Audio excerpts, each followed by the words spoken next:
Hello and welcome to BISP Solutions. I am CS Anjana Mishra, working as the lead functional consultant at BISP Solutions. I specialize in synthesizing and analyzing the financial data. I have 7 years of experience in NetSuite, HFM, FCCS. BISP Solutions is a tech company providing technological solutions across the globe. We have a far-flung proficiency in end-to-end implementation and support. Today, we'll be looking at entering a vendor bill into the Oracle NetSuite application. So let's start moving on into our NetSuite application. So this is my NetSuite application. Now I would like to enter a vendor bill into the NetSuite application.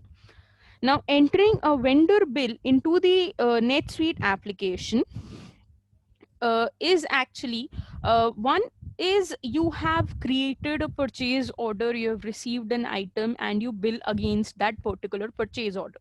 But at times it happens that you do not have a purchase order, or you have actually purchased an inventory item which is of very minimal value. There are items which you do not require on regular basis, but you just purchase them for the as it is an ancillary or something.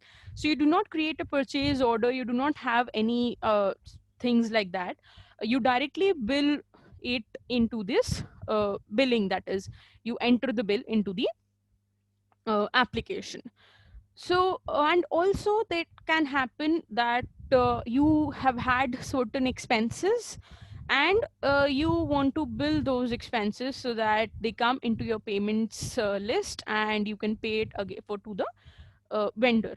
So at these times, these are the cases where you directly enter the bill. You do not create bills again, your regular purchase orders that usually happens. Here, any specific reference number, if you would like, you can actually provide it over here. Uh, any vendor from which you have actually purchased, or from which you've actually incurred your expenses from. So as you can see, the subsidiary has been automatically populated. The subsidiary option becomes active from the vendor that you have actually selected. When you create a vendor into the NetSuite application, you provide for the subsidiaries and the all the subsidiaries where which can actually use this particular vendor. So as you can see, there are only 3 subsidiaries which can use this particular vendor. I am creating this bill for US West. This is the date, that was today's date, and this is the due date. You can of course change the due date. The payment hold, if it is a disputed bill, you can of course hold the payment so it does not appears into the payments list and you do not pay, and by mistake you do not pay it. If you're creating in the a sense of an employee, then you will have to get it approved from your supervisor.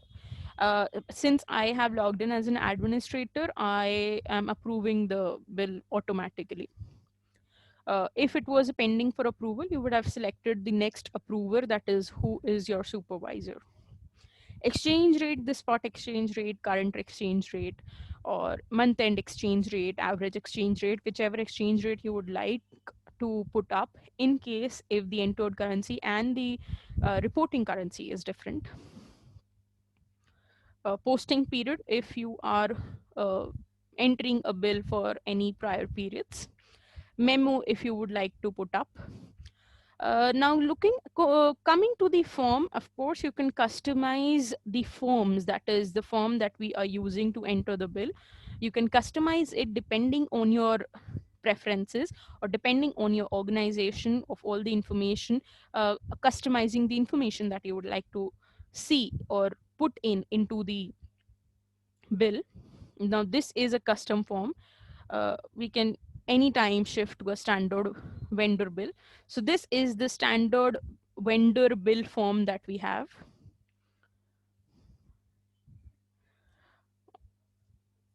Yes, so this is the standard bill form. I will have to again make the changes into the date and everything. A vendor account and the exchange rate, since I haven't put up anything, the subsidiary is exactly the same.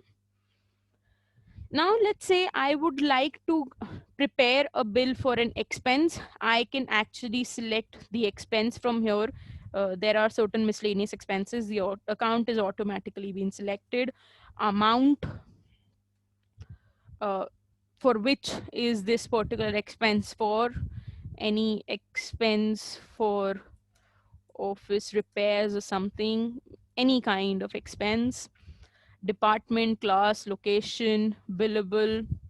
Uh, if this needs to be amortized over a period of time, you can select this amortization schedule, amortization start date, end date, any residual value related to any asset.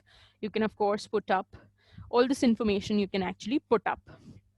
Now, let's say, had it not been for an expense, I can also select the item from here, any specific item for which I would like to create this particular uh, bill for. So the vendor name has been automatically populated because I must have selected into the items.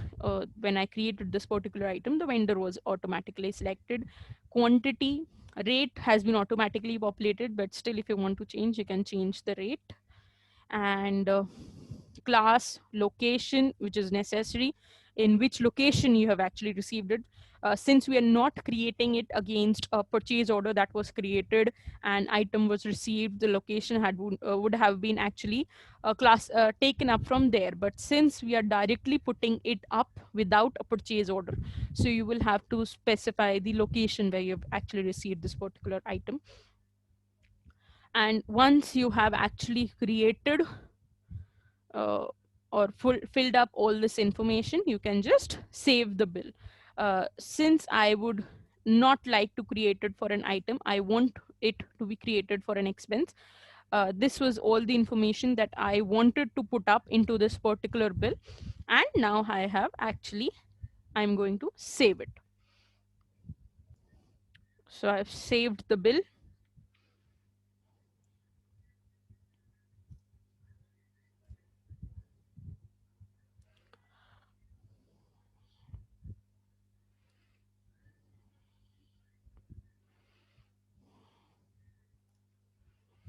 Let us see whether the bill has been created. So this is the bill that we have just created. It has been created for the amount of 5,000 and it is an expense account. And now this bill is open for payment or any other uh, things that we can do with this particular bill. Return it. If it was an item bill, I could return the items or payment hold or something, or pay the bills. Anything can be done now with this bill because the status is now open. So this was all from my side in entering a vendor bill into the Oracle NetSuite application. In case of any queries, doubts, or any consultations or information, just get back to us at www.bispsolutions.com. Thank you so much.